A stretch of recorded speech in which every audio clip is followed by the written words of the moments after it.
Hey, HorseCenter fans, Matt and I are back with another edition of HorseCenter, one of two this week, Matt, and we're talking Kentucky Derby. Yeah, Brian, this weekend it's the second Kentucky Derby future pool where they've identified 23 of the top contenders. Yeah, so we're going to analyze this future wager. We're going to go down every horse on the list on this show, Matt, so that should be fun all for the future wager. Not only that, but also looking ahead to the Kentucky Derby. Folks, watch it now right here on HorseCenter.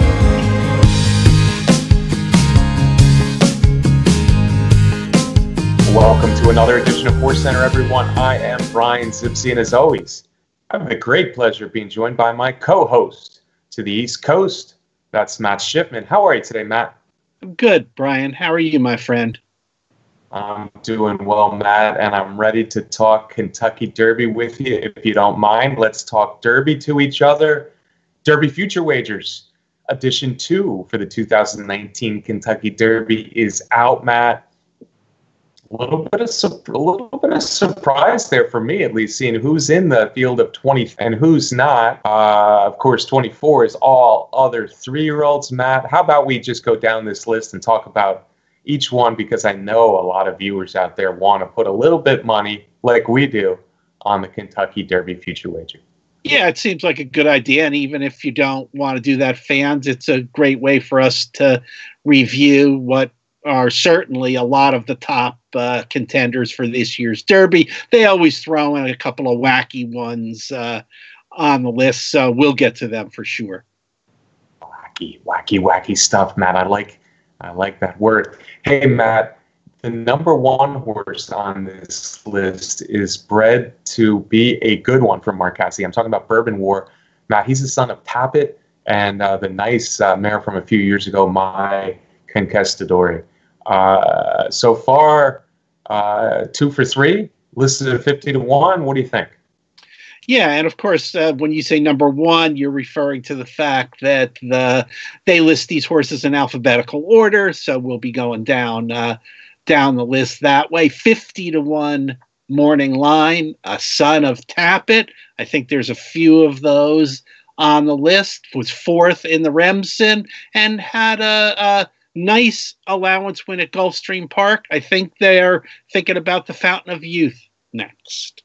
Yeah, Matt, and at 50 to 1, he's one of the higher ones on this list, and I think it makes sense. His only stakes race was the Remsen, and he wasn't really a factor in there. It was, however, his only second race, and he came back with a decent enough optional allowance claimer race down in Florida. So maybe improvement. I'm not really too interested in jumping on his bandwagon yet, though. Speaking of jumping on the bandwagon, or maybe jumping off the bandwagon, the next horse on the list is Coliseum, and he's only at 15 to 1, Matt, off a pretty disappointing performance last time. Yeah, and you were talking about odds, and I think my overall view of this second Kentucky Derby future pool is if I'm going to be making any bets, they're going to be taking a flyer on some horses that are going to have bigger odds, because you bet on those short odd ones. We're still a good ways off, and only one horse really right now is enough points to get in the field for sure. But back to Coliseum for Bob Baffert. I heard him the other day on a radio show, and I got the impression that he's still kind of scratching his head and trying to figure out what the best things are to do with Coliseum to get this high-strung son of Tappet on his best. 6th in the Sham. They're looking at the San Vicente, which I think is on Sunday this weekend, Brian. 7 furlongs, which is probably a good move in the quest to figure out the right things to do with him. Yeah, certainly a talented horse for Godolphin, Big Blue, the Big Blue stable there, Matt. 15 to 1. If he's anywhere near 15 to 1, that could change after his race, one way or the other. But a little bit down the list on the Baffert bunch in here for me, and I think 15 to 1 is just way too low for me to be that interested in betting him. We'll see. Of course, these odds can change. We're just dealing with the morning line here, so we'll see. The favorite on the morning line is the next horse on the list, Matt. That's Game Winner, undefeated, 4 starts. The son of Candy Ride is also from the Baffert barn. 2-year-old champion, Breeders' Cup juvenile winner over the track at Churchill Downs. There's a lot to like. 6-1 seems about right. Any value there? Again, Brian, I can't, even though he's my number one in poll voting, I don't want to bet him at 6-1, Brian. There are just too many things that can go wrong. He is in training. He hasn't started yet, but he does already have 30 points, which is enough to get in the field. So really the only thing he has to do for the first Saturday in May is stay healthy, but I can't bet that. I think they're looking for his debut to come in the San Felipe, which is in March. Correct, Matt. Yeah, game winner, you look at everything. You look at the pedigree, you look at the stable, you look at the past performances, and now you look at the workouts he's had so far in 2019. There's simply nothing not to like about game winner. I mean, he looks every part the real deal. He may not win his races by 10 lengths generally, but awfully nice horse, and he deserves to be the favorite in here, and we'll see how low he goes on this future wager, which runs this long weekend. Number 4, Matt, is a very well-bred horse. Global Campaign just made his debut, a winning one in January, and this is a horse to watch. 50-1 on the morning line for the future wager. Yeah, Stanley Huff, veteran trainer Stanley Huff has this horse for Sagamore Farm, a partnership of Sagamore Farm and Windstar, who seems to have a piece of all the good horses. Son of Curlin, that's a good thing. Impressive maiden special weight winner. Don't know what his next start's going to be yet, but this is the kind of horse that if I want to throw a couple bucks in at possibly 50-1, who knows? This horse may turn out to be very good, or may not turn out to be that much. But for $2 or $5 at 50-1, that's the kind of horse I want to take a flyer on. Yeah, maybe. You never know. The breeding certainly is there. Stanley Huff hasn't had a real big horse in a while, but certainly we've known about it for a long time. That Global Campaign could be any kind. The debut performance was good, so we'll see. I'm not excited about him as a Derby contender yet. I need to see a little bit more, but one to watch out for. 5 on the list, Matt. Great Attempt. And Great Attempt is already a 2-time stakes winner. He stretched out from a nice win in the Sugar Bowl at 6 furlongs to a 2-turn win at Oaklawn Park last time. Yeah, from the barn of Jinx Fire. Jinx Fire's got 10 points. Son of Gradar, who has now won 3 races in a row, doing good things. He's got 10 Derby points right now. Also at 50-1 on the morning line. Hey, he's doing really nice things. Do I see this horse as a Kentucky Derby winner? No, I don't. But is he got a good shot at being in the field? Yes, I think so, because he's looking to come back in the Southwest Stakes at Oaklawn Park, where he's already run a really good race, and he could wrap up a spot in his next start. Yeah, I agree with everything you said, Matt. I think he is a horse that very well could end up in the Kentucky Derby. 50-1, though, is about right, because he probably doesn't have the look of a Derby winner at this point, but he's getting better. There is something I like about this horse. He's got speed, and he's obviously game. I think we can see more than we did from his last one, where he held on to the win in the Smarty Jones. Number 6, Matt, Gunmetal Gray. Speaking of horses that probably will end up in the Kentucky Derby, I think this is another one. Gunmetal Gray listed at 20-1. He's part of the West Point Thoroughbreds partnership. Yeah, and West Point has been picking out some really good horses in the last couple years. This one's coming from the barn of Jerry Hollendorfer, a son of Exchange Rate. Won the Sham, ran second in the recent Robert B. Lewis, but things weren't going to set up for well for him in there with the short field and the sloppy track, and the winner pretty much having everything his way. We'll talk more about him as we go along. Very nice horse, big closing move, and again, I wouldn't be surprised if to see him in the Derby field also. Yeah, Gunmetal Gray is a horse that rallies every time. He's also probably the most experienced out of any horses on this list as far as graded stakes competition. He tangled with the champion game winner a couple times last year, and this year, so far, so good. The Sham was good, and then, sloppy track, not a great race setup, and he still came rallying at least for second, clear second. So Gunmetal Gray, a horse to expect to make it to Churchill. Next on the list, Matt's a new one. That's Harvey Wallbanger. Of course, we love the name. He's also 20 to 1 on the morning line here from the Kenny McPeak barn. He scooted up the rail to pull an upset in the Holy Bull. Yeah, holy moly, in the Holy Bull, Brian, 29 to 1 on this Kenny McPeak runner. Got 10 points.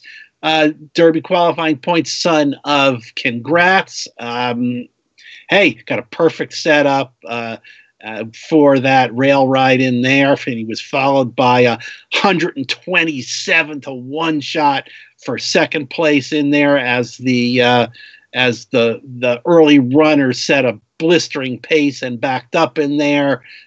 Great win for Kenny McPeak. They're looking at the Fountain of Youth next. I don't know what to expect. I doubt that he'll get that kind of perfect trip and set up like that again, but who knows? And in today's world of the Kentucky Derby, where the last 4 years the winner has been close to the pace and such, this is the kind of horse that I used to like in the Derby, but nowadays, maybe not so much. Yeah, and that 20 to 1 is a little scary. I wonder what he'll go off at here. 20 to 1 is too low for him. As you said, he was higher in the Holy Bull last time. And he got the perfect setup, the perfect trip, right up the rail there. So it was a nice win for him. I don't have him in my top 10 by any means, even after the Holy Bull. It was kind of an interesting race how it all went down, but Harvey Wallbanger was the one that took advantage. Plenty of experience, especially in Kentucky last year, and he was a decent enough horse, but most of us didn't see this coming in the Holy Bull, so we'll need to see him string together big races against stakes competition. Matt, speaking of big races, of course, the next horse on our list we talked about a little bit last week, that's Hidden Scroll, the son of Hard Spun, out of trained by Bill Mott, and this horse is getting a lot of buzz, and you can see it by the 12 to 1 on the morning line after only one career race. Yeah, this is certainly the buzz horse out there, the son of Hard Spun, and those Hard Spuns love the sloppy track, and he just ran a big one of the best debut distance maiden wins by a 3-year-old in many, many, many years. A 134 and change, a 104 Beyer speed figure.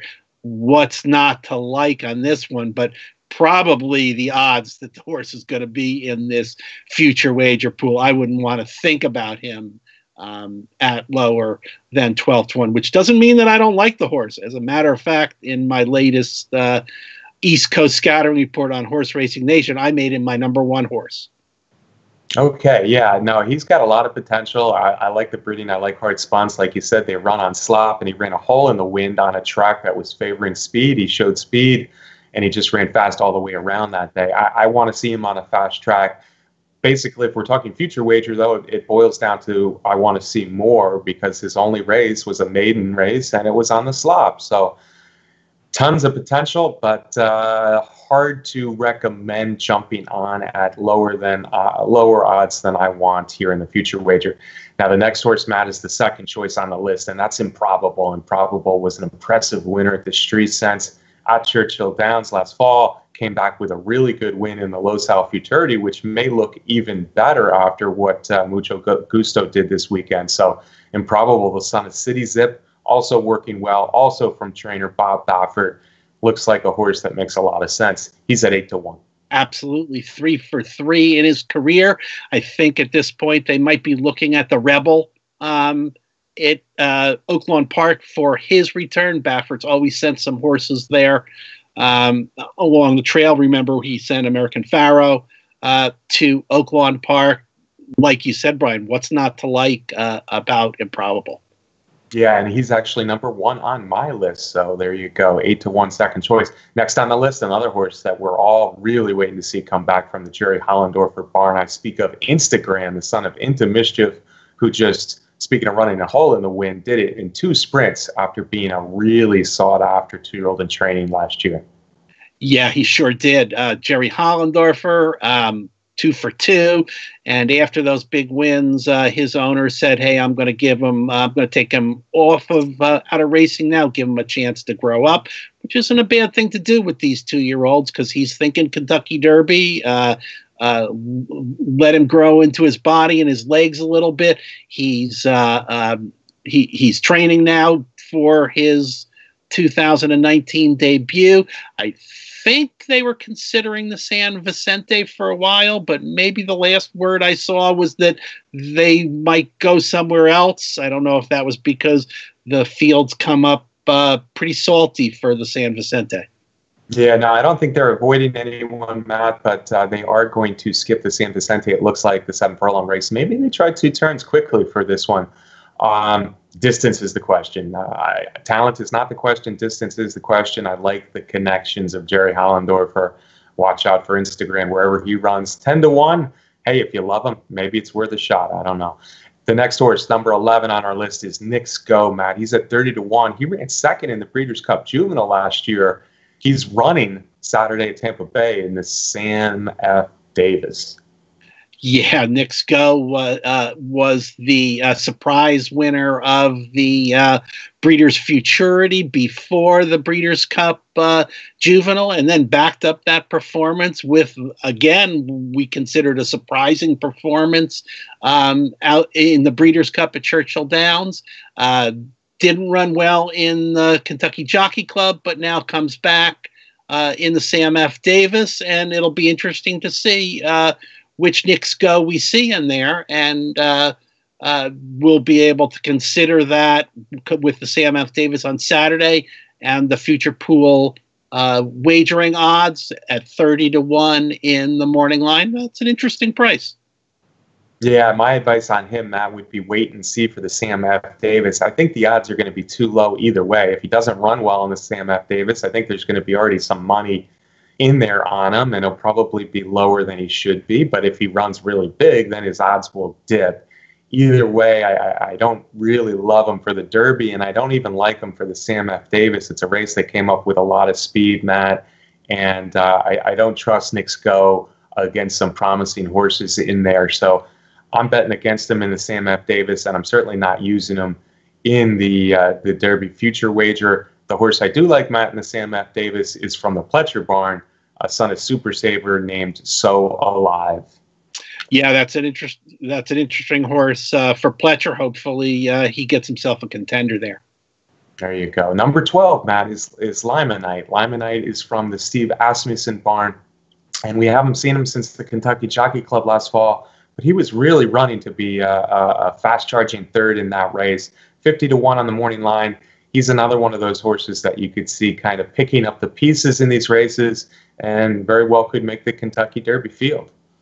Yeah, and that was one of the horses that I found interesting to make its way onto the list of 24 betting interests in here. Son of Lemon Drop Kid was third in the Kentucky Jockey Club. I think they're looking for the Risen Star for this one to return in. So we're not going to get any more information on Limonite before the pools close on Sunday. Yeah, and he's a horse at 50-1 that you might want to take a shot if you really like the Kentucky Jockey Club over the Churchill Downs track. He's a one maybe to take a poke at. He's a horse that should like the distance and could rally up in the Kentucky Derby. 13, Matt, is not going to rally up in the Kentucky Derby. That's Maximus Mischief, and he chased that fast pace of Epic Dreamer last time in the Holy Bull, or just this Saturday. And as the favorite, he faded a little bit.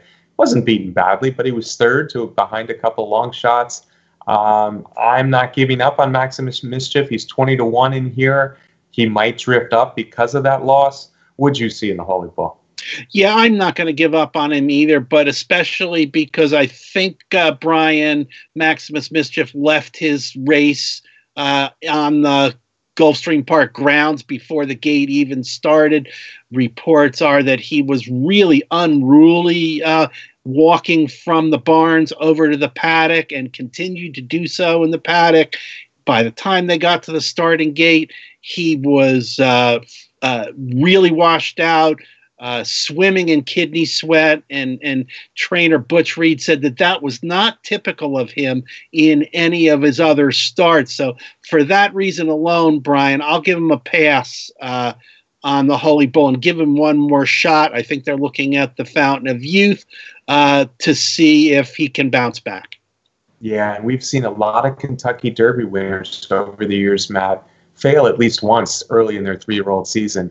Maybe not in the last couple of years, but over the years for sure. Maximus Mischief, I'm still thinking that he's one of the more talented horses on this list for the reasons you spoke about, and the fact that it was a strong pace, and he faded just a little bit in the Holy Bull, and the winner got a garden trip up the rail. I think Maximus Mischief is a horse that certainly could bounce back. Could very well be over 20-1 when this is done on Sunday. So if you liked him before, don't give up on him, I guess is what both Matt and I are saying. Now, number 14, I expect to get a lot of play off his win in the Robert B. Lewis. We're talking about Mucho Gusto, a son of Breeders' Cup Classic winner, Mucho Macho Man, Matt. He caught a sloppy track and not a lot of speed that day at Santa Anita, but he looked awfully good. He certainly did, and I liked that he ran a nice stalking trip there. That has been the trip pattern that has won the Kentucky Derby for the last several years. I'm not giving Mucho Gusto my endorsement to win the Kentucky Derby, but those are the kind of things that you like to see in a Derby contender. So it was a good run by Mucho Gusto. 15-1 on the morning line. I'm not sure we'll get much more than that. Right, and I'm not sure the value at 15-1 is there. Listen, before the race, we said he was going to have the race set up, and he did the right thing. Yeah, him and Jock did the right thing by sitting second off the pace and then just taking over from an inferior horse on the turn there. Gunmetal Gray really had no chance to get him that day, especially on that track. Hey, Improbable handled him quite easily last time, but he took a step forward, and he took a step forward by stalking the pace in the Robert B. Lewis. So one to watch out for, still not one of my favorites. And coming off the win, I don't know that the value is quite there on him. Number 15, Matt, is Network Effect. Chad Brown, son of Mark Valesky, and really just second best at best in the Nashua and then the Remsen last fall in New York. Yeah, that's true, but he's run second behind some horses and ahead of some horses who have done some good things on the Derby Trail. Those Derby preps in New York are coming up much stronger than they have in the past. A little bit of a mystery horse for me because no word from Chad Brown about where to expect Network Effect to make his next start. But a lot of people are keen on this one. This is one where I think you're going to get some good odds. It's 30-1 morning line. Maybe you'll get even more than that on a Chad Brown runner. So maybe one to throw a couple bucks on. Yeah, and Chad Brown horses have run well in the Kentucky Derby over the years, Matt. Having said that, I'm not big on him now. I don't think he scared Vacoma at all in the Nashua. He certainly didn't scare Maximus Mischief. In fact, he just got by tax late in the Remsen. Also, a thing that worries me is the breeding. Mark Valesky, I think this horse might end up being more of a miler than a 1.25 mile horse. So for all those reasons, he's just not one of my favorites in here.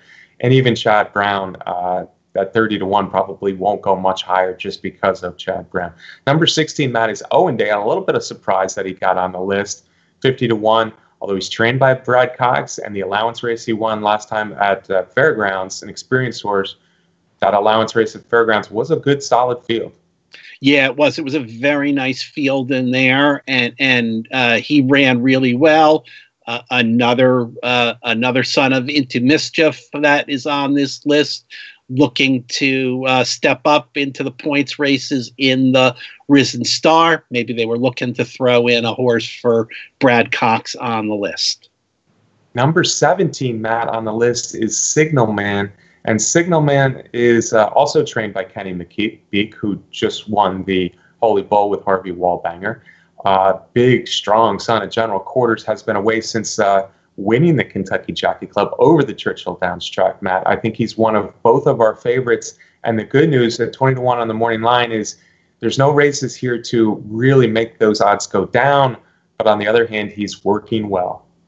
Yes, and he's already got 18 Kentucky Derby qualifying points, so he doesn't need very many more to get into the field. Those came on his second in the Breeders' Futurity, third in the Breeders' Cup Juvenile, and then, as you said, winning the Kentucky Jockey Club.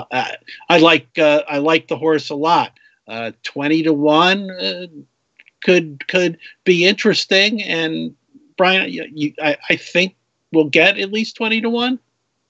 Yeah, 20-1-ish makes sense for him, and yeah, we both like him, so it makes sense to get him in the tickets a little bit, Matt. Next on the list is Tacitus, and Tacitus is another well-bred son of Tappet. This one a son of Close Hatches, a really nice Bill Mott mare from a few years ago. Having said that, I wasn't overly enthralled with the races I saw last year from Tacitus. Yeah, and son of Tappet, we have to remember that no son of Tappet has ever won the Kentucky Derby, and I don't know why is that. I think it's clear because the Tappets can be difficult and headstrong and take a lot of time to figure things out. Tacitus hasn't run since breaking his maiden at Aqueduct in November. Yeah. Again, if you really like him for some reason, I'm not big on him yet. It's all about potential with him. Maybe you know something we don't, but not one of the favorite lightly raced horses for me anyway. Number 19 is Tax, Matt, and I need to apologize. Last week I gave out Tax as my Withers winner. He did in fact win the Withers, Matt, but I thought he'd be about the third choice maybe. He wasn't. He was a lukewarm favorite, 2-1. But game, I like his looks. I like his breeding for the distance. He's a son of Arch. What do you think of Tax, the former claimer? Yeah, and like you said about some other horses, this is another big, strong horse that is developing and coming into his own. Trainer Danny Gargan claimed him at Keeneland. After he did that, there were lots of people knocking on his door that wanted to get a piece of this horse. Looked good in the Withers, bouncing back from his third place in the Rebson, so he's got 12 points already. Gargan said he wants to put another start in him, maybe in the Jeff Ruby at Turfway Park before the Wood Memorial. Interesting horse. Tax, number 19. Claiborne bred, Dilschneider bred horse. So he has the short name and the looks. Number 20 on our list, Matt, we're getting into the V's. Let's talk about Vekoma. Vekoma is 30-1 on this morning line, and I think that's a square price for the George Weaver train colt, considering his only 2 races last year. Very nice maiden field. He was best that day, and then the Nashua. Where he was clearly best in a good field in the National. So he's beaten a bunch of good horses already. He's only made 2 starts working down in South Florida. Vekoma 30-1 is a little interesting to me. Little interesting. I think I like him a little bit less than I did earlier on. It's taken him quite a while to get back into training. I heard some talk that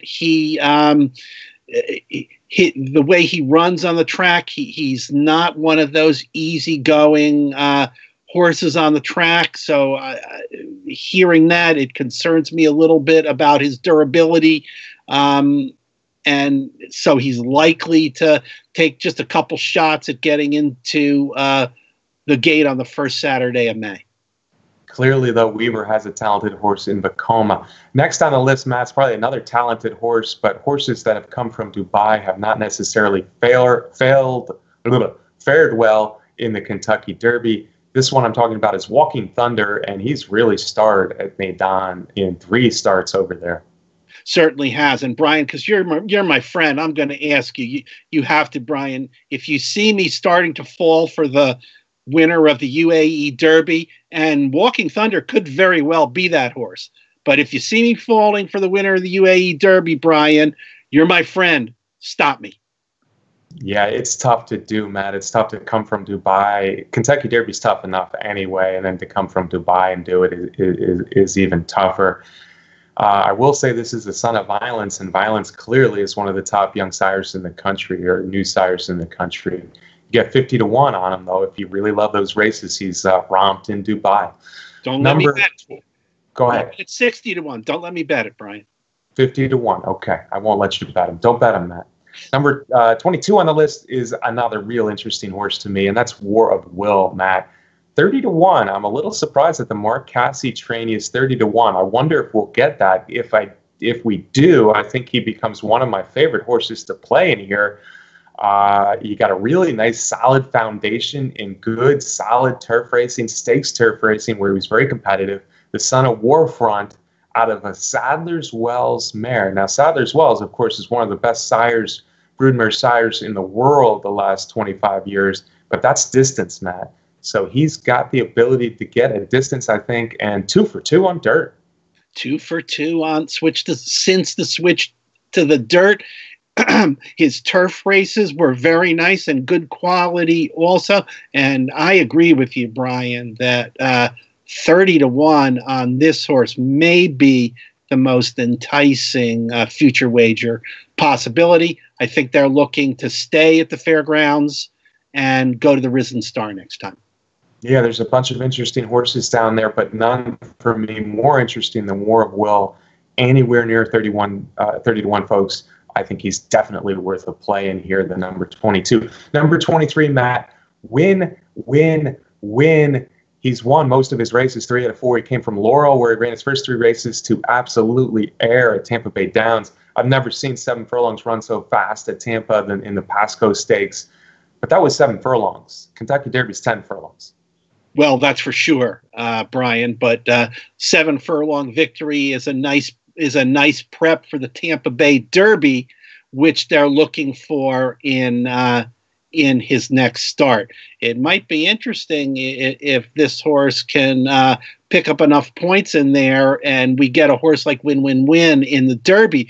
We may get a flashy pace setter for a change. Oh, there you go. And my friend Steve Haskin, I saw Haskin pretty highly on his Derby dozen, Matt, and I just think he's got a long way to go to offer real good value in here. 30 to 1 seems too big a risk for me. Like I said, Laurel sprints and then the Tampa Bay sprint. So he might be a really nice horse, but there's a long gap in both distance and class for him to really consider a major Kentucky Derby contender. Matt, number 24 is all other 3-year-olds. They're still listed as the favorite. They have them at 5 to 2 on the morning line. I'm just going to name a few here that interest me to point out how strong this field, if you will, may be. Mucho from Bill Mott's barn, Roadster from Bob Baffert's barn, Long Range Toddy, who I thought ran a brave race up the rail last time at Oaklawn Park, and Omaha Beach was a stunning winner in his last race. Just a few of the names you would get on this 24 number. Yeah, and I was Derby Pool 2 last year, before Justify even debuted last year. Regardless, there's there's a lot of horses out there and a lot happening, but the all others gets bet down so low. It's fun to do. You might use that in some exactas if you're doing some wagers. That's true, and they'll get bet again in here. It's just interesting to me that there are some names on the list versus some of the names I just named that I think a little surprised that they're in, and these others aren't, Matt. All right, folks, that's our Kentucky Derby future wager analysis. I hope what Matt and I had to say helps you a whole lot, not only this weekend, but as we're looking forward to the first Saturday in May at Churchill Downs. We're excited. We're getting closer, Matt. It's only 80 some odd days now till that first Saturday in May. Folks, I want to thank you for watching every week on HorseCenter. We're doing 2 shows this week, so tune in for both. The other one's going to be concerning the fillies. We need to thank our sponsor, the best contest site out there. That's Derby Wars. Also, we should remind you to subscribe to the YouTube channel right here at Horse Racing Nation. Matt, I want to get a parting shot from you before we go, though. Yeah, seeing all these horses on the future pool get you thinking that, hey, the Kentucky Derby is only 3 months away at this point, Brian. And as always, I want to thank our producer, Brett Workman, for putting together the show. Thank you to Brett. And hey, Matt and Brett, the Derby day racing partners that we're involved with. We got a start coming up Saturday. We're hoping for a little bit of better luck. Second time off the layoff. Sooner Schooners in a maiden special weight at Fairgrounds on Saturday on the turf. So we'll all be rooting hard for her. Hope she comes home safe and sound and shows some improvement this time. That's it for another edition of HorseCenter, folks. Like I said, 2 shows this week. Don't miss the other one as well. We'll see you next week.